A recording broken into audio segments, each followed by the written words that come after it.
Hi, everyone.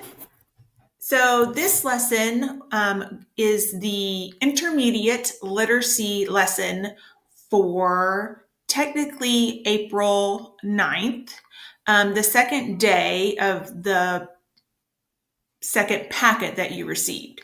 So it's okay if you're doing it on a different day, or if you want to do it again, or if you've already done it and you want to join me in what I'm putting together for it. Because I know some of you received your packets late because of the whole bailing out system. So first I wanted to begin with just going over the vocabulary words and then just show you the bingo cards. And then you'll play bingo with somebody from your family. So either try to get a parent, or you can get one of your siblings or cousins to play with you, whoever is staying with you at the house where you are, to play bingo with you. And maybe you can talk your parents into giving you a prize like we do when we play bingo in the classroom. Okay, so the first word you'll see at the top of this page is dark. Dark. So dark is when the lights are off and you can't see, like in our story with Olivia, it was dark in her room because the lights are out, the sky has no light, means there's no light, it's dark. The next one is ears. Ears. So ears, you know the two things on the side of your head that we use to hear with, right? So Olivia used her ears because she heard some sounds. The next one is Energy. Energy. So energy is interesting because energy is something that's really all around us. But we get energy, you can see here, a lightning bolt gives us, you see energy, light energy from that in the sky when there's a storm. The sun gives us energy and heat. We use energy when we plug things into electrical outlets.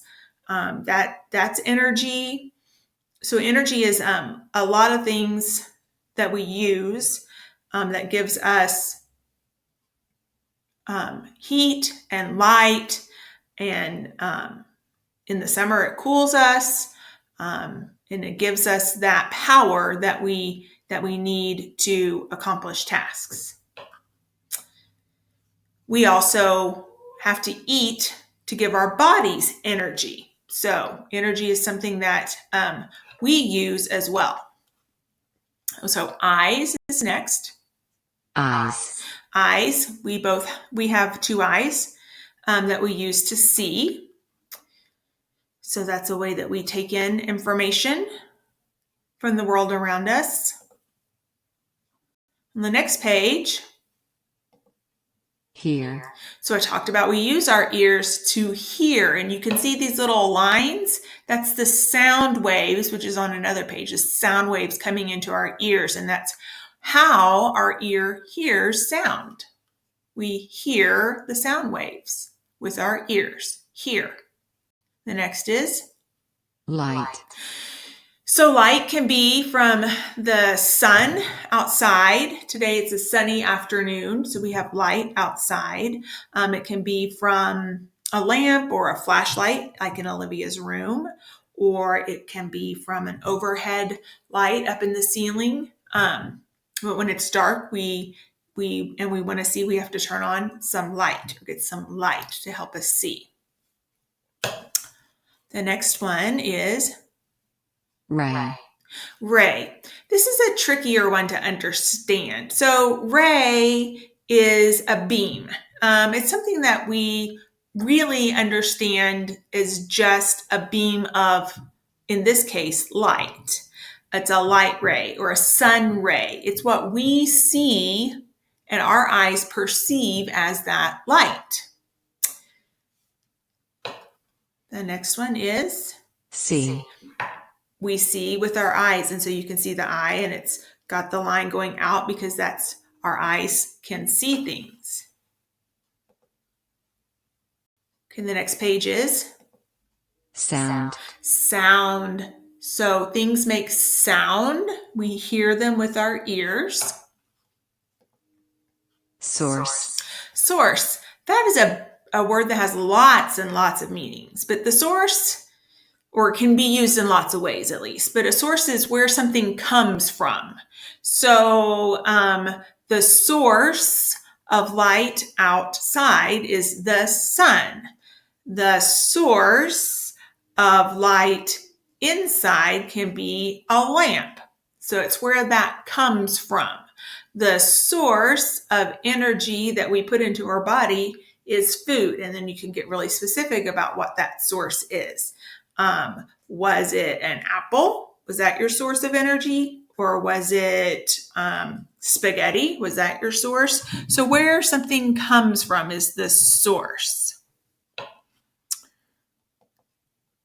Vibrate. Vibrate. So that's when something moves back and forth.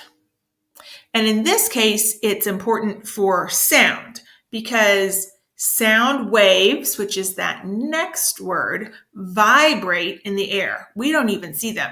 They come through the air and they vibrate actually when they hit our eardrum, and they cause an action in our ears that our ears hear as sound. So vibration. It's when you have something that moves back and forth really, really fast. Vibrate. Wave. Wave. Wave is a multiple meaning word. Wave could be like, hi, I'm going to wave, or like a wave in the ocean. But in this case, it's referring to a sound wave, which is what our ears perceive as sound. It's how our ears take in that sound that then we then hear and distinguish as sound. So those are our words. Some of you, and we put in 2 bingo sheets. So we'll have one. I don't know if it has exactly all of these words on it, or because, there's usually 2. They're in different places and maybe don't have all the words. But you have one that has all pictures with a free space in the middle. So you can use anything to be your bingo cover, like pennies, or you could use, macaroni, or you could use, any kind of little toy that you have. If you have several of them, they could be something that you would put over there, over your bingo spaces. And you just need 3 in a row to get your bingo. And then if you're playing on one of the other cards with sight words, you're going to have the picture words that we went over, but then also some sight words too that don't have pictures. So words like all, off, you, or let's see what the next word is. Can, there, now. And there are more spaces, so you need 1, 2, 3, 4, 5 in a row to get a bingo in any direction, up and down, or across, or diagonal. Okay? And again, just play with anything that you have at home or you can just cross it off using a marker or a pen. But if you want to play more than once, you need to use something that you can remove. Poker chip kind of thing, any kind of thing doesn't even have to be round. They don't even have to be the same thing. Anything that would cover the space so that you can mark when you've gotten that one. Okay, so if you have any questions, be sure to have your parents let me know. And I wish you luck playing your bingo game.